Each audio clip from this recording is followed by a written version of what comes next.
What is deindividuation in group behavior? Imagine being in a crowd where you feel less like yourself and more like just part of the group. That feeling is what psychologists call deindividuation. It happens when people lose their sense of personal identity and self-awareness in a group setting. When this occurs, individuals tend to care less about how they normally behave and become more influenced by the group's emotions or actions. This can lead to behaviors that they might usually avoid, like acting aggressively or impulsively. From a sociological point of view, deindividuation often happens when people become anonymous within a large crowd. When you are unrecognizable or indistinguishable from others, social controls like guilt or shame weaken. This makes it easier to act in ways that go against personal or societal standards.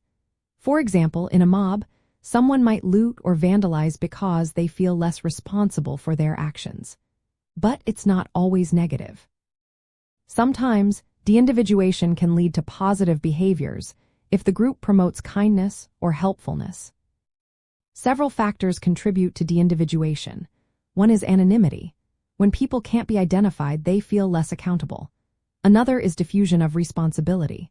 When many people are involved, each person feels less individually responsible for what happens. Reduced self-awareness also plays a role. Instead of focusing on who they are, individuals focus on the group or the situation.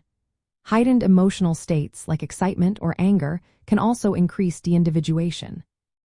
Lastly, when attention shifts to the immediate situation rather than long-term consequences, people are more likely to act impulsively. Deindividuation explains why crowds can sometimes turn violent or why people behave differently online.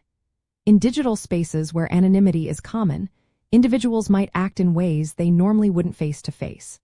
This concept is especially relevant when thinking about obedience and group influence. When people feel anonymous and less responsible, they are more likely to follow orders or conform to group norms, even if those actions are harmful.